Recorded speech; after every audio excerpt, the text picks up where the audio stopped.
Okay, so let's start. तो basically हमने पिछली क्लास में जो काम किया था, that was we stopped at the point where we said कि we needed to calculate bolt stiffness. ठीक है। और हमने कहा था कि जो पार्ट्स, जो मेंबर्स आपके आपस में ज्वाइन हो रहे हैं, उनकी स्टिफनेस भी हमें रिक्वायर्ड होगी। ये जो दो मेंबर्स हैं पीछे छुपे हुए, दीज वंस, इनकी भी स्टिफनेस हमें रिक्वायर्ड होगी, बट वो हमने अभी निकाली नहीं थी, हमने सिर्फ बोल्ट की स्टिफनेस निकाली थी। तो बोल्ट की स्टिफनेस निकालने के लिए भी सेट के बोल्ट के दो पार्ट्स हैं, एक थ्रेडेड पार्ट है, एक अनथ्रेडेड पार्ट है, और इन दोनों की जो स्टिफनेसेस हैं ये दोनों सीरीज में ऐड हो रही हैं। तो we can apply the series stiffness formula.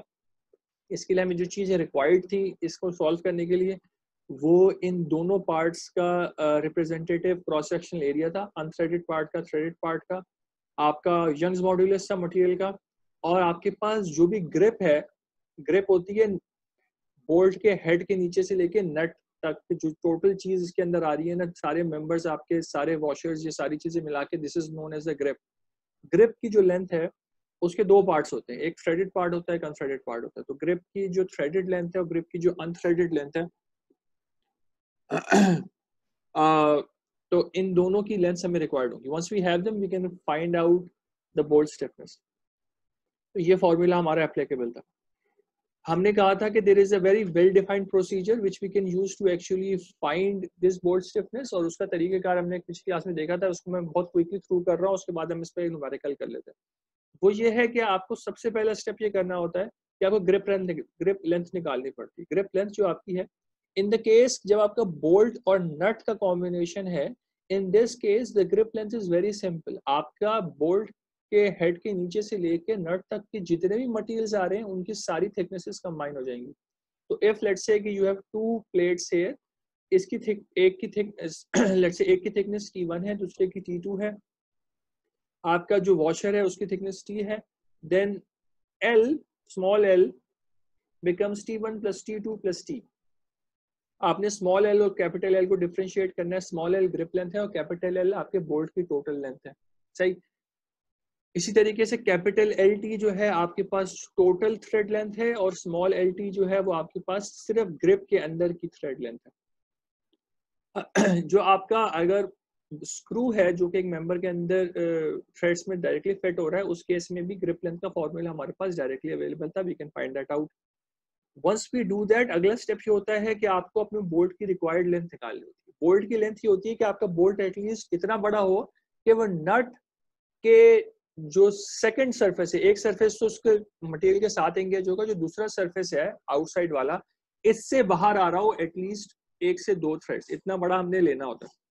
तो आपके पास यहाँ तक अगर हम शुरू से देखें, बोल्ट के नीचे से लेके नट के एंड तक क्या लेंथ है, आपकी ग्रिप लेंथ है प्लस जो नट की अपनी थिकनेस है which we call capital H। सही हो गया। इसी तरीके से अगर आपका स्क्रू वाला केस है, इस केस में total length is given by this formula where small h is simply आपके वॉशर की थिकनेस प्लस आपके पहला मटेरियल जो है उसकी thickness, and T1 is the thickness of the unthreaded material, T2 आपका थ्रेड हुआ है। सही। तो इस तरीके से आप कैपिटल L निकाल सकते हैं। Then we come to the threaded length, और थ्रेडेड लेंथ निकालने के लिए we simply need to know कि आपका पास टोटल लेंथ कितनी है। तो हर टोटल लेंथ के लिए you have a different formula for LT। हम सिर्फ मेट्रिक थ्रेड्स की बात कर रहे हैं, तो मेट्रिक थ्रेड के फॉर्मूले मैंने लिख दिए हैं यहाँ पे। ठीक हो गया। तो what ever bolt diameter you have, जो बोल्ट का मेजर आउटर डायमीटर होता है दैट्स D, उससे यू कैन फाइंड आउट के कैपिटल LT कितना होगा। once we know capital LT we can find out the unthreaded length। Unthreaded length जो है आपकी टोटल बोल्ट की लेंथ में से अगर आप अपनी टोटल कंप्लीट थ्रेडेड लेंथ को माइनस करा देंगे तो आपके पास अनथ्रेडेड पार्ट निकल के आ जाएगा। Unthreaded part remains the same for the total bolt and the grip. ठीक है, अनथ्रेडेड पार्ट तो सेम रहेगा। तो आप अगर आप ग्रिप लेंथ में से अनथ्रेडेड लेंथ को माइनस करा देंगे तो ग्रिप के अंदर की जो लेंथ है दैट विल कम अप। तो दैट्स स्मॉल LT। आपको दो एरियाज चाहिए होते हैं। आपको जो एरिया रिक्वायर्ड है अनथ्रेडेड पार्ट का, अनथ्रेडेड पार्ट जो है इट्स जस्ट अ सिलेंडर जिसका डायमीटर D है, इसका cross section becomes πd² by 4। जो थ्रेडेड पार्ट है इसका एरिया हमने कहा था कि एवरेज डायमीटर से निकलता है, पिच और रूट के एवरेज से निकलता है, और ये हमारे पास दो टेबल्स हैं, टेबल 8-1 8-2, उनसे डायरेक्टली अवेलेबल होता है। We can just go there और हमारे बोल्ट डायमीटर के लिए वहां से हम टेंसाइल स्ट्रेस एरिया पिक कर सकते हैं। Once we have all these four quantities, we can find out the bolt stiffness। और यही चार चीजें हैं जो कि हमें एक्चुअली रिक्वायर्ड है बोल्ट स्टिफनेस निकालने के लिए। ठीक हो गया? तो लेट्स सी अ न्यूमेरिकल जिसमें ये काम हम कर रहे होंगे। ठीक, उससे चीज बहुत क्लियर हो जाएगी। तो न्यूमेरिकल हमारे पास ये है कि आपके पास एक M14/2 हेक्स हेड बोल्ट है। M14/2 का मतलब ये है कि इसका डायमीटर जो है दैट्स 14 mm और इसकी पिच जो है that's 2 mm। This is what M14 times 2 means। This is used to with a nut to clamp together two 15 mm steel sheets। ठीक है, 15 mm जो sheets हैं, this becomes your T1 and T2। दोनों की thicknesses बराबर हैं, दोनों का मटेरियल भी सेम है। जब हम मेंबर थिकनेसेस पे आएंगे, जब मेंबर स्टिफनेस पे आएंगे तो this will start to matter कि मटेरियल सेम है कि नहीं। बेटा अटेंडेंस के लिए हम दूसरा सेशन यूज करेंगे, इस सेशन में लिखने का कोई फायदा नहीं है। ठीक है, तो you will have to do the attendance again in next session, तो इस वाले सेशन में बेशक रहने दीजिए। ठीक है, now what do we need to do? हमें सबसे पहला काम ये करना है कि हमें अपने बोल्ट को साइज करना है कि इस पर्टिकुलर मटेरियल के लिए हमें कितना बड़ा बोल्ट रिक्वायर्ड है, तो बोल्ट की टोटल लेंथ चाहिए। And they are saying to round it up to the nearest 5 mm, because in reality अगर आपका बोल्ट लेट्स से 43 mm का आ रहा है तो इट्स वेरी अनलाइकली कि आपको 43 mm का बोल्ट मार्केट में मिलेगा, तो आपको प्रोबेबली उसको राउंड अप करना पड़ेगा टू सम नंबर। ठीक है, तो दे आर सेइंग कि आप उसको राउंड अप कर दें to the nearest 5 mm, and the key term here is that it's rounded up। आप बोल्ट की लेंथ बढ़ा तो सकते हैं रिक्वायर्ड से, लेकिन उससे कम नहीं कर सकते, क्योंकि उससे कम करेंगे तो नट फिर पूरा एंगेज नहीं होगा। राइट, तो इट इज इंपॉर्टेंट कि आपका बोल्ट आपकी minimum required length of the bolt से बड़ा हो, छोटा नहीं हो। And once we do that, अगला काम ये है कि हमने बोल्ट स्टिफनेस निकालनी। अब the procedure itself is very straight forward. तो हमने कैपिटल एल निकाला है और हमने स्टिफनेस निकालनी है बोल्ट की। बोल्ट की स्टिफनेस को वी शुड कॉल इट, मैंने यहाँ पे के लिख दिया था, दिस शुड बी के बी, बोल्ट स्टिफनेस। ठीक हो गया? तो आगे आते हैं। अगला काम क्या है? अगला काम ये है कि हम अब सॉल्व कर रहे हैं। तो मैंने यहाँ पे फॉर योर रेफरेंस है वो पूरा टेबल जो था जिसमें प्रोसीजर मेंशन था, this is the suggested procedure for finding fastener stiffness. ठीक है, bolt stiffness, and the procedure itself is very straightforward। ठीक, तो इसमें शुरू से लेके एंड तक आपने चलना है।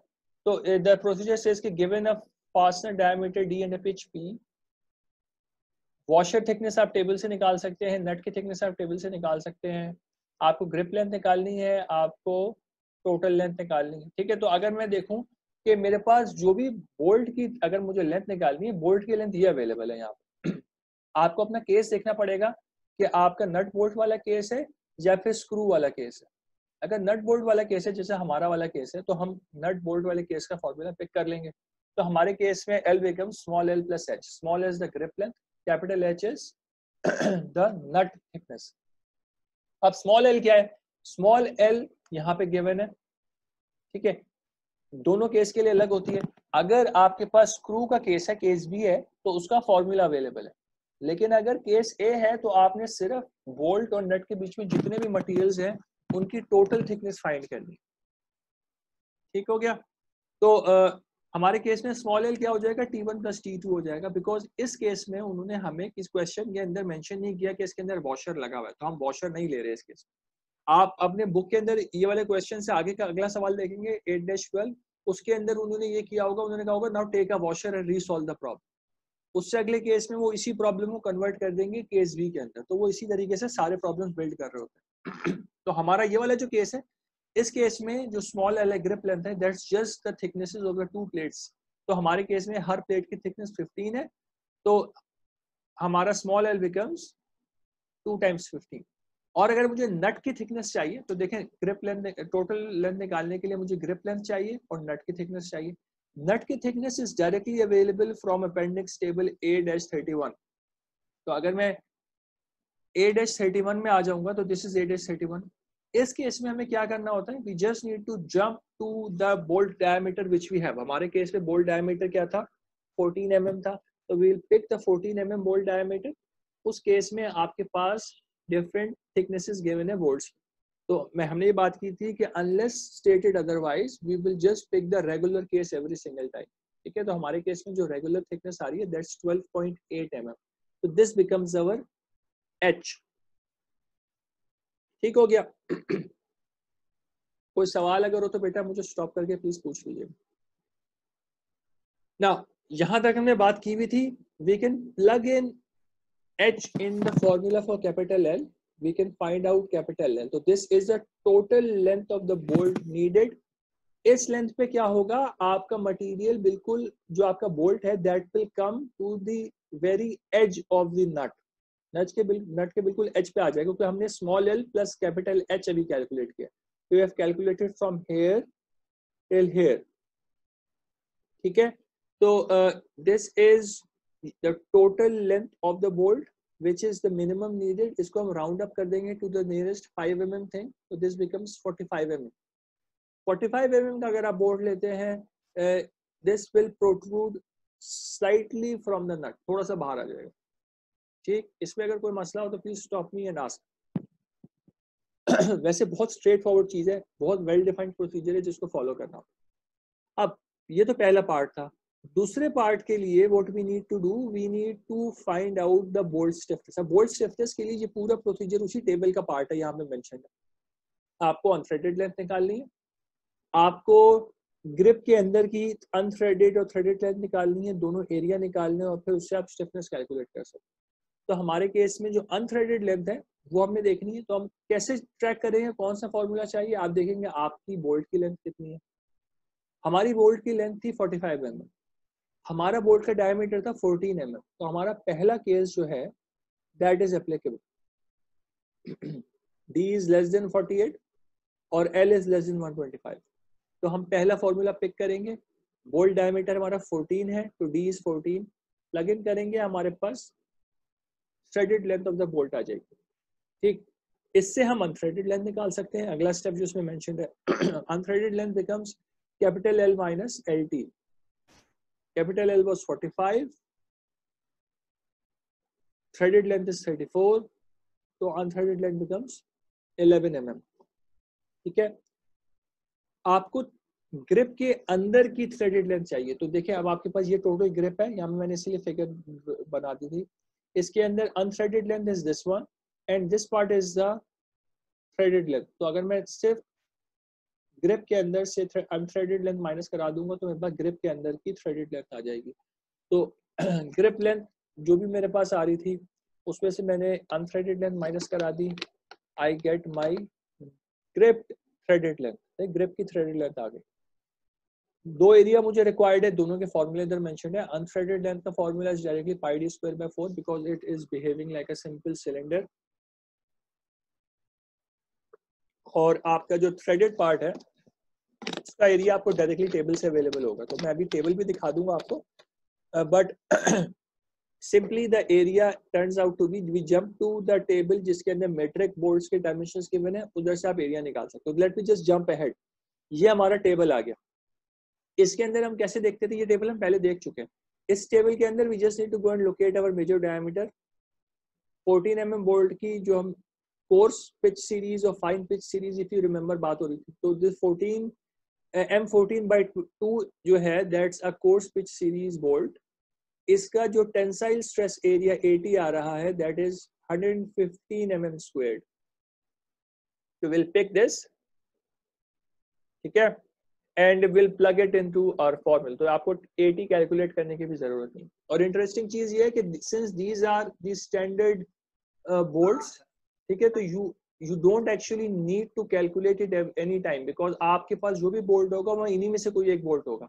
आप 11 mm का बोल्ट नहीं चूज करेंगे because that's not a standard bolt. ठीक, तो आप let's go back. Okay, KB का फॉर्मूला है, सारी चीजें अवेलेबल है, we just need to plug everything in and we need to calculate KB. ठीक है, तो दिस इज, इसमें कोई मसला हो तो प्लीज मुझसे पूछ लो। मेरे ख्याल से बहुत ही स्ट्रेट फॉरवर्ड सी चीज है। मेंबर स्टिफनेस वाली चीज थोड़ी सी कॉम्प्लिकेटेड होती है, but the bolt stiffness part should be relatively straightforward. But even then कोई भी मसला हो प्लीज आस्क मी। नहीं है? ओके, तो ये तो हमारा पार्ट हो गया।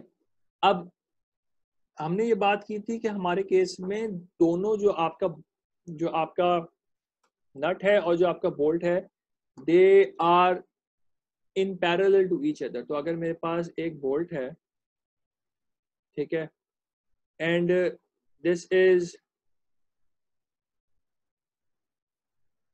Used along with a nut, ठीक है, आपके पास लेट्स से कि 3 डिफरेंट प्लेट्स हैं जो कि आप इस केस में जो है आपस में क्लैम्प कर रहे हैं।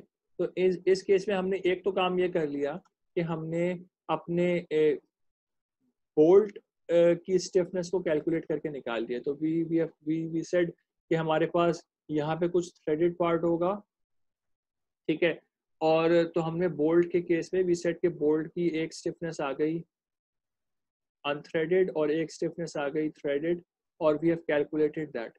इन parallel there are stiffnesses here of each material which need to be considered. तो इसके पैरेलल में जितनी भी प्लेट्स होंगी आपकी, हर प्लेट की अपनी स्टिफनेस होगी।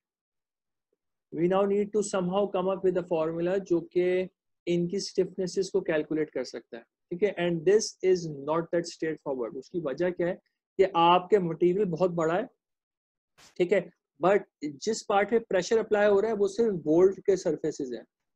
तो ये बोल्ट का जो हेड है सिर्फ वो प्रेशर अप्लाई कर रहा है। तो इस वजह से आपको हमें ना थोड़ी सी कुछ मॉडल्स हैं, लोगों ने काम किया हुआ है, वो मॉडल्स को यूज करते हुए कुछ सिंप्लीफिकेशन करके लोगों ने इस पार्ट को सॉल्व किया हुआ है, ठीक है। तो विल सी कि how to actually calculate the member step. Now जो हमने अभी बात की वो ये रही कि हमने कहा था कि क्योंकि बोल्ट का हेड जो है और नट जो है, दे आर द वंस जो कि चीज के ऊपर प्रेशर अप्लाई कर रहे होते हैं। तो जो स्ट्रेसेस होते हैं आपके मेंबर्स के अंदर, they are not actually uniform.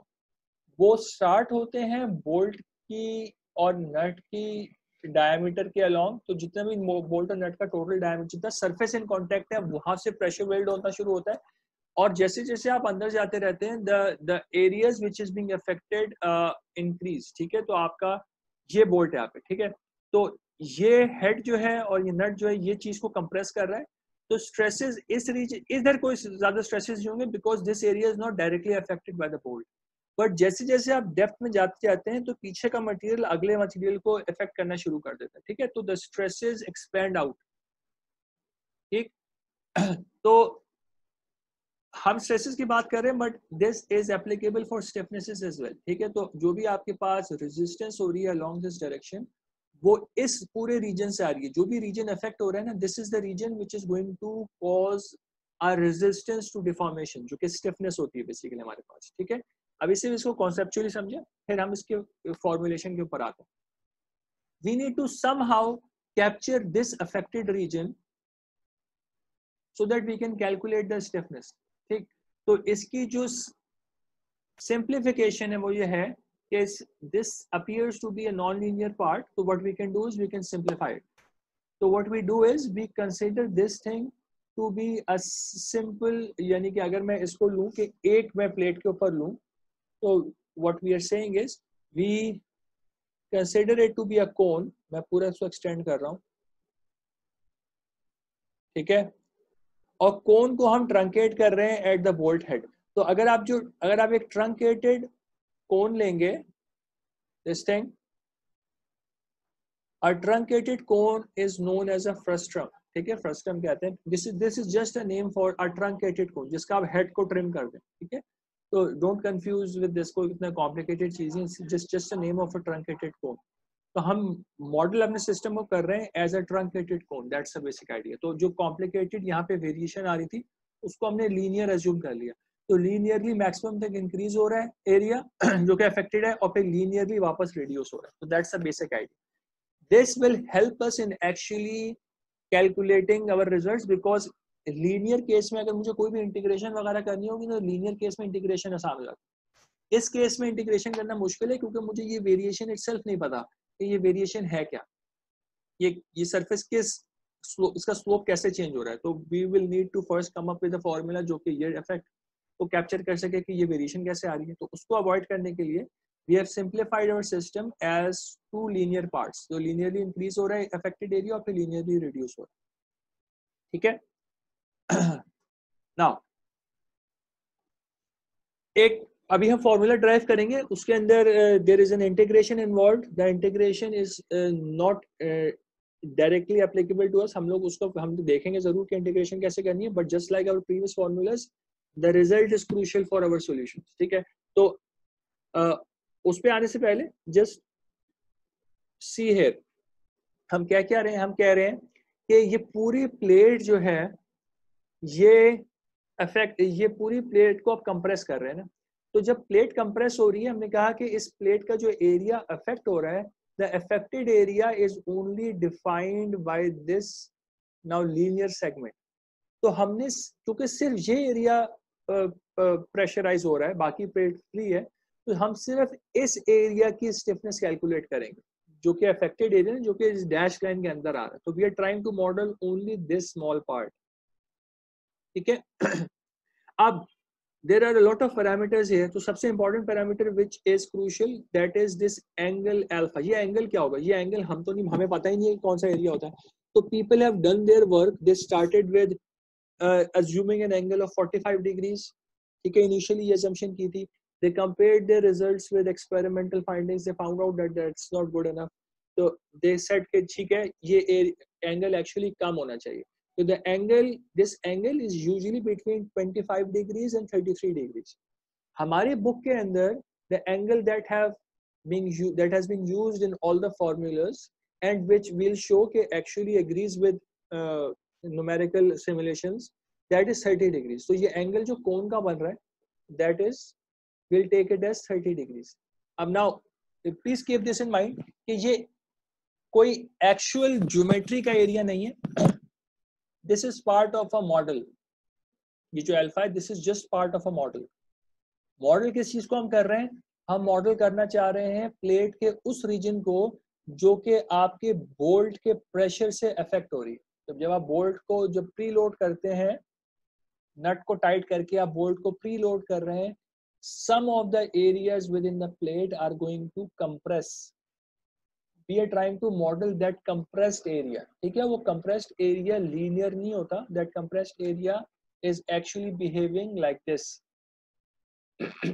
उसको हमने simplify किया है as 2 linear parts। तो हमने कहा क्या, हमने कहा कि हम बजाय इसके कि इसको मॉडल करें, we can simply convert this thing to 2 linear segments like this।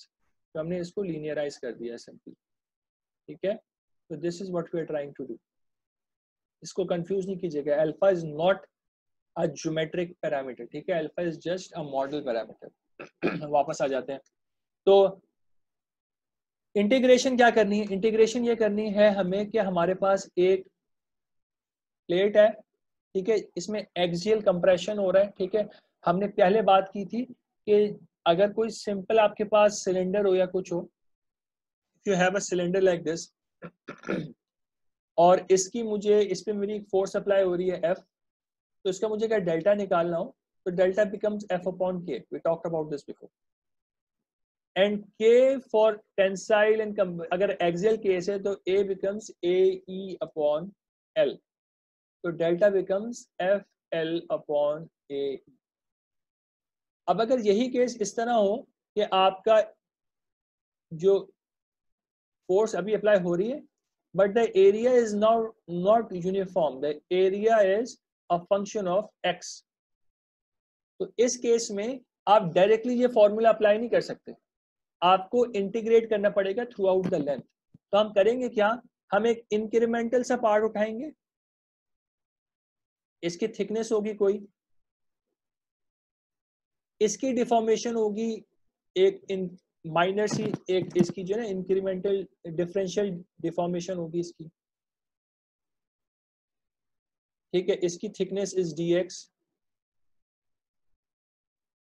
इसका एरिया डिपेंड करेगा कि आप एक्चुअली अभी किस पॉइंट पे मौजूद हैं, द फंक्शन ऑफ x, ठीक है। एंड इसका मटेरियल प्रॉपर्टी खैर हम यूनिफॉर्म अज्यूम करेंगे। Then we will need to integrate it through the entire length, ठीक है, तो इसको x ही कह देते हैं। Hopefully this point is clear, ठीक है। हमें यूज नहीं करना, बट सिर्फ समझाने की हद तक कि how we are getting this thing. तो this is the entire thing जो हमने अभी एग्जैक्टली बात की है, पूरी वही बात हुई है। हमारे लिए जो इंपॉर्टेंट चीज है वो ये है, तो will focus on this, but we need to actually see कि ये हो क्या रहा है, कि हम ऐसे यहाँ तक पहुंचे कैसे। तो हम यहाँ तक पहुंचे इस तरीके से हैं कि हमारे पास हमने एक डिफरेंशियल, वही जो हमने अभी एग्जैक्टली बात की है कि एक चूंकि क्रॉस सेक्शन चेंज हो रहा है, तो हमने एक डिफरेंशियल पार्ट उठा लिया, ये जो ब्लैक से इधर शो हो रहा है, इसकी थिकनेस यानी इसकी लेंथ जो है हमारे केस में दैट्स dx। इसका क्रॉस सेक्शन जो है, चूंकि ये प्लेट है, प्लेट के अंदर होल भी हुआ है, राइट। तो this is actually there is a hole in the middle, ये जो डैश लाइन शो है ना, इसके अंदर होल भी है। तो इसका जो क्रॉस सेक्शन है, इसका outer area minus the hole area निकाल के आपको एरिया निकालना पड़ेगा, क्योंकि एनुलर एरिया निकालना चाह रहे हैं, राइट। अब outer area is a function of x, तो जैसे जैसे आप डेप्थ में जाते जा रहे हैं आपका आउटर एरिया बढ़ता जा रहा है, but the hole area remains the same. So we can find out A as a function of this X. We can integrate this delta throughout the thickness, 0 से लेकर T तक integrate कर सकते हैं, and we can find out कि आपका delta क्या निकल के आ रहा है, ठीक है। The integration itself is not crucial to you, ठीक है, method समझ लें, but you don't need to perform, I won't ask you to perform this. How do I calculate K? K is equals to force upon deflection। तो आपके पास यहाँ पे force भी मौजूद है, आपके पास यहाँ पे डिफ्लेक्शन भी मौजूद है। तो अगर मैं फोर्स अपॉन डिफ्लेक्शन निकालूंगा तो I take everything to the other side, तो whatever is left this becomes your K, ठीक है। अब what is the problem है? The problem is कि हमने सिर्फ एक प्लेट की बात की अभी तक, we have not talked about anything else, so we have just talked about a single plate। तो उस प्लेट के अंदर there are some areas involved। इसके अंदर देखें क्या क्या हमारे पास, सॉरी, कुछ पैरामीटर्स इन्वॉल्व हैं। हमारे पास एक पैरामीटर है जो कि कैपिटल ई है, which is the material stiffness, यानी मॉड्यूलस ऑफ इलास्टिसिटी आपका है। स्मॉल डी जो है ये आपके बोल्ट का एरिया हो जाएगा,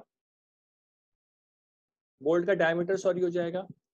कैपिटल डी क्या है? कैपिटल डी ये है कि वो सरफेस, वो एरिया जहां पे आपकी ये कोन स्टार्ट हो रही है, वो डायमीटर है। तो अगर आपके पास एक बोल्ट है, तो अगर आपके पास एक बोल्ट है, ठीक है, और बोल्ट किसी मटेरियल के ऊपर प्रेशर अप्लाई करना शुरू कर रहा है, तो यहाँ पे एक बोल्ट का वो सरफेस होता है जो कि फ्लैट सरफेस होता है। ये वो सरफेस होता है जो कि वॉशर के साथ नॉर्मली इंगेज होता है, ठीक है। This washer surface typically is 1.5 times D. अगर कोई स्पेशल टाइप के बोल्ट्स नहीं है जिसमें ये वॉशर सरफेस बहुत बड़ा है, जैसे हमने एक पिक्चर में देखा भी था, if it's not like this, so typically this washer surface is 1.5 times d जो इसका डायमीटर होता है, ठीक है। ये वो सरफेस है जो कि आपके मटेरियल के साथ इंगेज हो रहा है। तो अगर हम इसको देखें तो आपका प्रेशर इस तरीके से बिल्ड होना शुरू हो रहा है, ठीक है। अब और भी चीजें हैं इसके अंदर, विल टॉक अबाउट देम। तो अगर मैं इस प्लेट नंबर 1 की बात कर रहा हूं, तो इस केस में कैपिटल डी जो मेरा है, this is this washer surface area, जो भी आपके पास, जो मैंने बिल्कुल ये वाला एरिया बताया, डायमीटर बताया ना, this is the washer surface diameter. इससे हमारा प्रेशर बिल्ड होना शुरू हो रहा है। अगर हम लेट से प्लेट 2 के ऊपर आते हैं, प्लेट 2 के ऊपर this will become your major diameter, ठीक है, कैपिटल डी। और इसको हमें ज्योमेट्री से कैलकुलेट करना पड़ेगा। तो this is 30 degrees, you can find this out. ये हम न्यूमेरिकल जैसे ऐसे करेंगे, विल डू सेवरल न्यूमेरिकल्स, ठीक है, उससे हम चीज को बिल्ड कर लेंगे। I am just trying to tell you कि the capital D thing depends on the plate. हर प्लेट के लिए अलग होगा, ठीक है। हर प्लेट के लिए आपको जो स्टार्टिंग डायमीटर है वो निकालना पड़ेगा, क्योंकि हम जो कैपिटल डी ले रहे हैं, इस जो ट्रंकेटेड कोन का जो टॉप सरफेस का डायमीटर है, we are taking that as capital D, ठीक हो गया।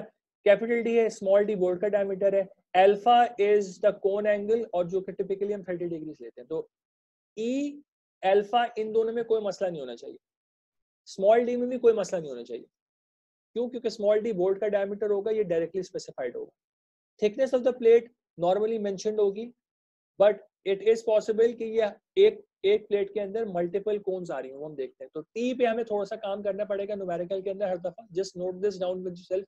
जिस चीज पे आपको फोकस करना पड़ेगा ना न्यूमेरिकल सॉल्व करने के लिए, वो ये होगा कि आपको टी चेक करना पड़ेगा कि आपकी इस पर्टिकुलर ट्रंकेटेड कोन के लिए थिकनेस कितनी है, और इस पर्टिकुलर ट्रंकेटेड कोन के लिए आपका जो स्टार्टिंग डायमीटर यानी कैपिटल डी है वो कितना है। Once you know these things we can directly apply the formula to calculate the stiffness of this part of the grip। सिर्फ एक प्लेट की बात हो रही है। बेटा कोई क्वेश्चन नहीं पूछ रहे तुम लोग? कुछ है मसला तो पूछ लो please. Okay, let's move on. अगर क्वेश्चन नहीं है तो आपके केस में, अगर आप इस वाले केस में अल्फा हमारे पास था, टेंजेंट अल्फा आ रहा था, अल्फा की वैल्यू 30 प्लग इन कर दें तो we can find out a simplified formula. ठीक है, सब कुछ सेम है, सिर्फ हमने टेंजेंट 30 कर दिया। टेंजेंट 30 किया तो वी गेट अ फॉर्मूला जिसके अंदर अब सिर्फ हमें अपने ज्योमेट्री के पैरामीटर्स और ई प्लग इन करना है। तो हमें कैपिटल डी चाहिए, स्मॉल डी चाहिए, टी चाहिए और ई चाहिए। Once we plug this we can find out the K for a particular plate. आपके पास सिस्टम में जितनी प्लेट्स आ रही होंगी सबके अंदर ये फॉर्मूला अप्लाई करना होगा, और उसके बाद उन सबको सीरीज में सॉल्व करना होगा। Again will come to the part where we actually solve this entire thing. तो अभी अगर इसका प्रोसीजर समझ में नहीं आ रहा तो डू नॉट वरी। अभी जो चीज इंपॉर्टेंट है आपके लिए समझना वो ये है कि आपके पास आपने फोकस किस किस चीज पे करना है। आपने फोकस करना है टी के ऊपर और आपने फोकस करना है कैपिटल डी के ऊपर। ये कैसे यूज होगा फॉर्मूला, किस सीक्वेंस में अप्लाई करना है, ये सीरीज का फॉर्मूला का कैसे अप्लाई करना है, will talk about all of this in detail. ठीक है, सब कुछ आ रहा है इस केस में। Just remember what is crucial in applying this formula for a particular plate. वो चीज इंपॉर्टेंट है, अभी ये चीज समझ लें। कैपिटल डी इंपॉर्टेंट है, स्मॉल टी इंपॉर्टेंट है, ये चेंज होता रहेगा। तो कुछ पूछ रहा है मुझसे फरहान? सर वो अल्फा की आपने रेंज बताई थी ना, 25 to 33 degrees होती है, which basically what people have found that this range for a nut bolt combination agrees well with experimental results। ठीक है, क्योंकि ये एक मॉडल है ना। अब एक मॉडल है जो कि एक फिनोमेना को कैप्चर करने की कोशिश कर रहा है। हमने एक चीज को सिंप्लीफाई किया, एक नॉन लीनियर स्ट्रेस की वेरिएशन आ रही थी उसको हमने लीनियर एज्यूम कर लिया। तो उसको जब भी इस तरह से हम मॉडल बनाते हैं ना, तो इस चीज को हम कहते हैं कि मॉडल की कैलिब्रेशन करनी पड़ती है, कि मॉडल में कुछ पैरामीटर्स होते हैं जो कि ट्यून करते हैं जब तक आपके रिजल्ट्स एक्सपेरिमेंट के साथ मैच नहीं करते। तो वो जो रेंज है जिसमें आपके रिजल्ट्स बहुत अच्छा मैच करते हैं, that range is 25 to 33 degrees. तो बुक के अंदर मतलब सर 30 से इसी रेंज में मतलब कोई भी वैल्यू ले सकते हैं अल्फा? नहीं ले सकते, but I show you a formula. अभी मैं एक रिजल्ट आपको दिखाऊंगा, अभी एक दो स्लाइड्स के बाद ही आ जाएगा, जिसमें 30 डिग्रीज वाले रिजल्ट्स को उन्होंने फाइनाइट एलिमेंट रिजल्ट्स के साथ कंपेयर किया हुआ है, एंड व्हाट दैट शोज कि 30 degrees actually gives you very good results. तो 25 से 33 डिग्रीज की रेंज एक्सेप्टेबल है, but 30 degrees is very very promising. तो 30 डिग्रीज ही ले रहे हैं हम लोग।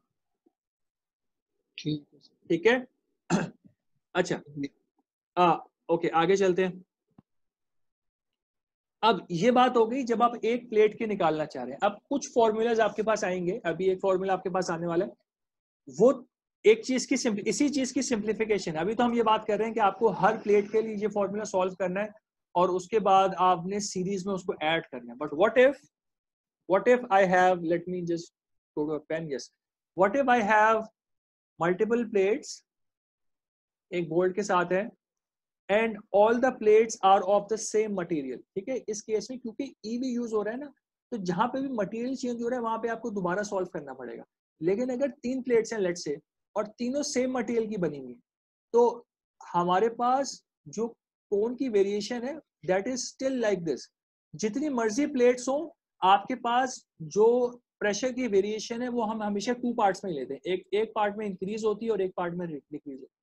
ठीक है, अगर आपके पास सारे मटेरियल्स सेम है सारी प्लेट्स सेम मटेरियल की हैं, तो we can actually what the book has done, not us, they have they have applied the series formula and they have come up with a single formula. तो अगर आपके पास if you look at a problem और उस case में आपको ये mention हो कि इसके फॉर एग्जांपल जैसा न्यूमेरिकल हमने अभी किया था, उसमें 2 प्लेट्स थी, दोनों स्टील की थी, दोनों 15 mm की थी, ठीक है, मटेरियल दोनों का सेम था, तो what the book has done is they have provided us a formula same material के लिए जिसमें आपको सीरीज वाला फार्मूला अप्लाई नहीं करना पड़ता, तो you don't need to go through these steps, you can directly apply this formula here. So if the grip consists of any number of members of the same material, ठीक है, you can directly use this formula to calculate the member stiffness. अब ये आया कहां से? ये आया यहीं से है, ठीक है, but since essentially what we have is, okay, we always have a truncated cone system like this. हमारे पास हमेशा 2 truncated cones ही होती हैं, इन्हीं 2 truncated cones के अंदर आपके सारी मटेरियल की लेयर, आपके सारे वॉशर्स वगैरह, everything is inside these 2 truncated cones, सब कुछ इसी के अंदर आएगा, सही। तो if the material is the same throughout, तो you do not need to solve every single layer separately, तो सिर्फ आपको 2 पार्ट्स, 2 लेयर सॉल्व करनी पड़ती हैं, एक वो जिसमें आपकी ट्रंकेटेड कोन इंक्रीज हो रही है और एक वो जिसमें ट्रंकेटेड कोन डिक्रीज हो रही है, वो काम बुक में ऑलरेडी हुआ हुआ है। as soon as you look at a case where the materials is same throughout, you can directly use this and you can get the total effective stiffness of the members, ठीक है, directly निकल के आ रही है। इसमें कोई मसला है तो मुझसे प्लीज पूछ लीजिए, ओके। देखें, अब इस फॉर्मूला को आप जरा कंपेयर कीजिए please with the previous formula. तो पहले वाला जो हमारा फॉर्मूला था उसके अंदर we had a capital D, इस केस में we are not talking about capital D, we are talking about DW, where DW is the washer face area. Washer face area हमने बात की क्या होता है, आपके पास कोई भी बोल्ट का हेड होगा, उसके नीचे हमारे पास एक फ्लैट बिल्कुल एरिया देते हैं हम लोग, ठीक है, and this is the washer face, ठीक है। तो इसका जो डायमीटर है दैट इज डीडब्ल्यू, राइट। ये इसलिए देते हैं टिपिकली ताकि आपके पास एक बिल्कुल स्मूथ फ्लैट सरफेस हो जो कि आपके मटेरियल के साथ एंगेज हो सके। जितना फ्लैट सरफेस होगा उतना अच्छा आपके पास फ्रिक्शन का सरफेस जनरेट होगा, उतनी अच्छी ग्रिप जनरेट होगी, ठीक है, ओके। तो अब हमने डिफरेंशिएट क्यों किया कैपिटल डी और डीडब्ल्यू में? हमें डिफरेंशिएट इसलिए करना है क्योंकि if we come here and we again look at this, तो हमारे पास एक बोल्ट है, आपके पास कोन, आपके पास ये आपका वॉशर फेस है, वॉशर फेस के नीचे से आपकी कोन जनरेट हो रही है, ठीक है। तो लेट्स अज्यूम कि आपकी पहली, इसको इसका जो है ना, let's change the colour because this is going to cause a problem. तो आपके पास, ये आपके पास आपकी पहली लेयर आ गई, ठीक है, ये आपके पास आपकी दूसरी लेयर आ गई, तो let's this is your second layer, सही हो गया। तो पहली लेयर की अगर हम बात करें ना, पहली लेयर को, यार this went away the entire thing, let me draw it again, मैं एक ही कलर से कर रहा हूं। तो we have our plates and this is how our cones are formed. तो जो हमारा पहला वाला केस है, तो पहले केस में तो जो हमारा कोन, जो हमारी कोन बन रही है पहली लेयर के अंदर, the cone, the diameter D is actually this here, जो आपका वॉशर फेस का डायमीटर है, ठीक है। लेकिन जो दूसरा वाला केस है, इसके अंदर 2 कोन्स बन रही हैं, जो दूसरी लेयर है। तो दिस इज लेयर 1 यानी material 1, this is material 2, this is material part 3। Part 1 के अंदर आपके पास सिर्फ एक कोन फॉर्म हो रही है, इसका इनिशियल डायमीटर है capital D is DW. Second case में जो कैपिटल डी है इट इज दिस वन, तो you have to calculate this from the geometry. हम ये न्यूमेरिकल में देखते हैं कि कैसे करना होता है, सही। थर्ड के, और ये वाली कोन की बात हो रही है, तो this is cone 1, this thing is your cone 2, this thing is cone 3 and this thing is cone 4। Cone 3 के लिए आपका जो भी जो डायमीटर यूज हो रहा है it is this one here. तो आपको हर केस के लिए कैपिटल डी निकालना पड़ता है। तो अगर मैं सिंपल अज्यूम कर रहा हूं अपने 2 लेयर्स को, अगर मेरे पास सेम मटेरियल है तो मुझे हर लेयर को अलग अलग सॉल्व नहीं करना। तो उस केस में I can simply assume my structure to be like this. तो मेरा एक बोल्ट है, ऑल्दो इसके अंदर there can be multiple layers, लेकिन चूंकि सब लेयर्स जो हैं उनका मटेरियल सेम है तो हमें सिर्फ 2 फ्रस्टम्स को सॉल्व करना है। ये पहला हो जाएगा और ये दूसरा हो जाएगा। दोनों के केस में जो आपका डायामीटर है capital D, that is simply DW। तो इस वजह से ना इस केस में उन्होंने उसको डिफरेंशिएट किया हुआ है। जब आप हर लेयर को सॉल्व कर रहे हैं उस केस में आपने कैपिटल डी एक्चुअली चेक करना है हर दफा के कैपिटल डी क्या होगा।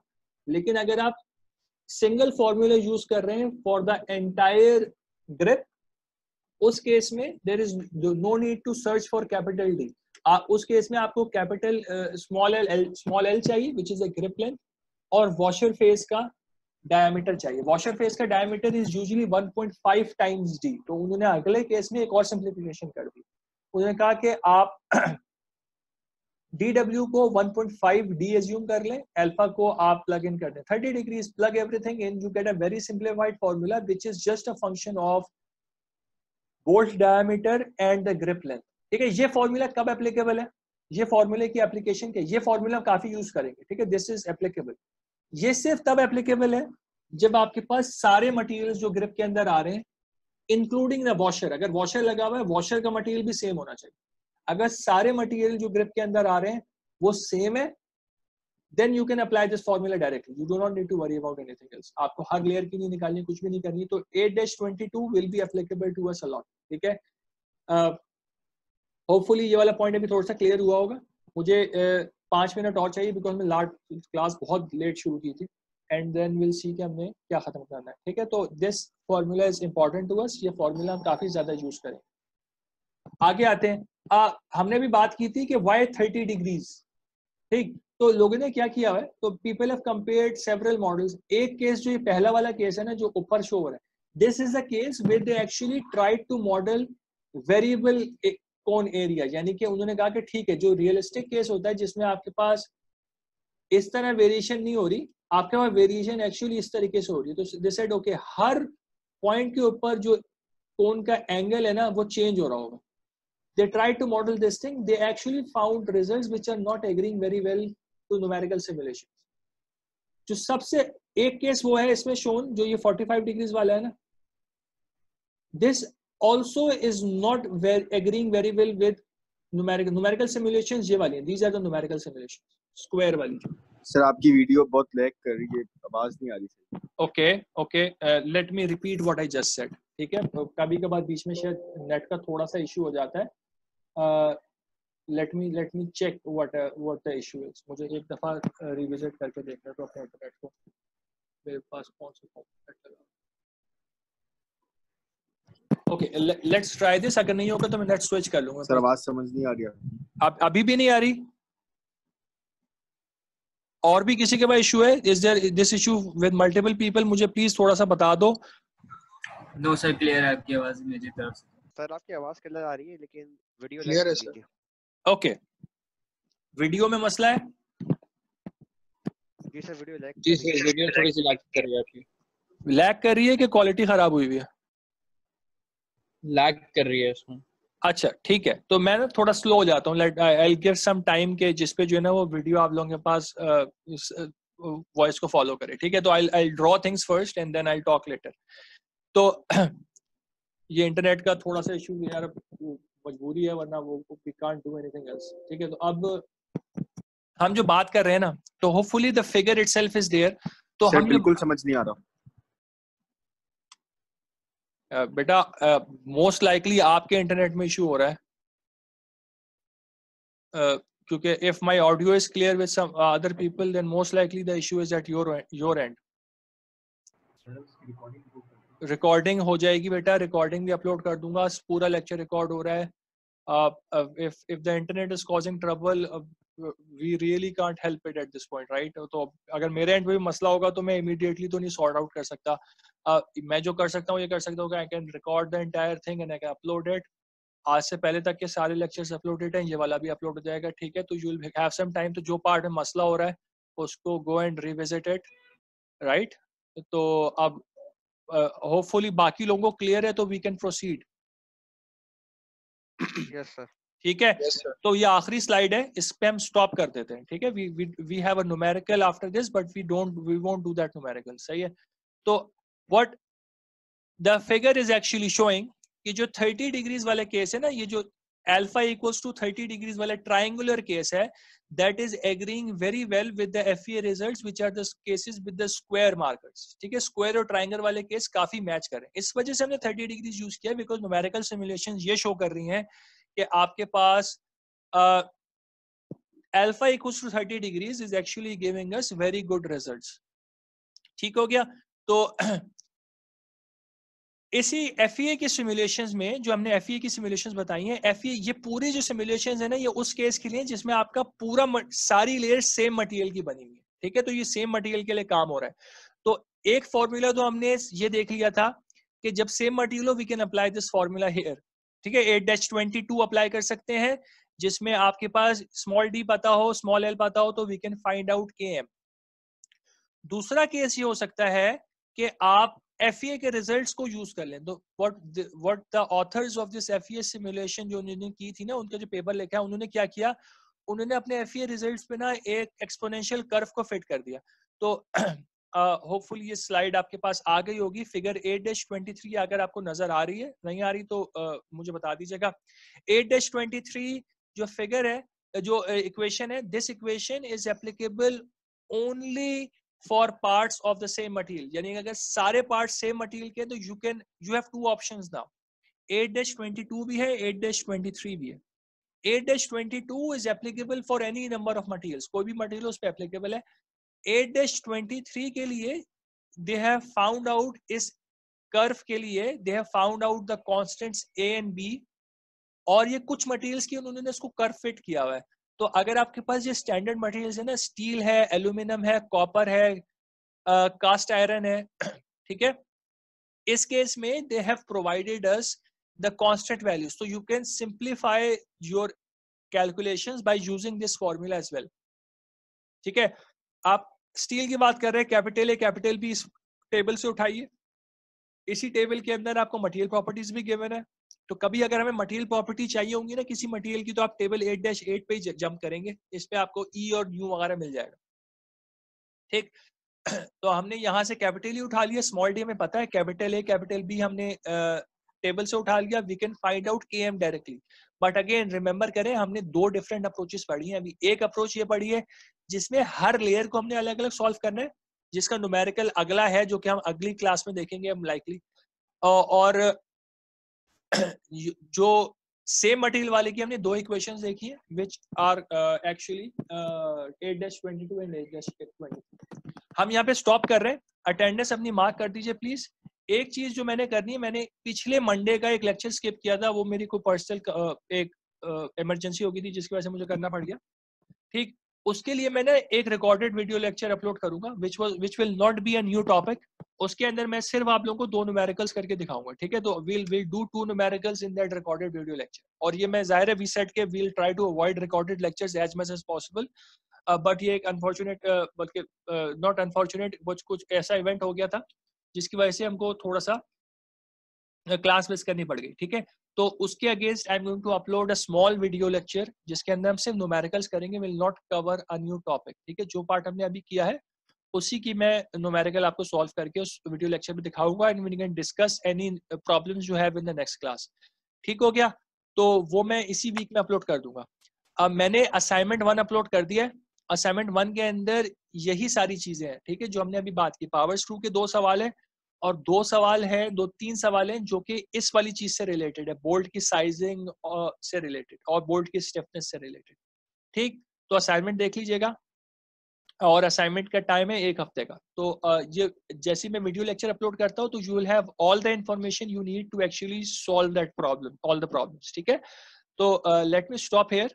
कुछ सवाल है तो वो अब नेक्स्ट क्लास में करेंगे, क्योंकि मेरी अगली क्लास शुरू होनी है। I have another class in the 8:30, ठीक है। तो I am ending the meeting. Thank you very much. अस्सलाम वालेकुम।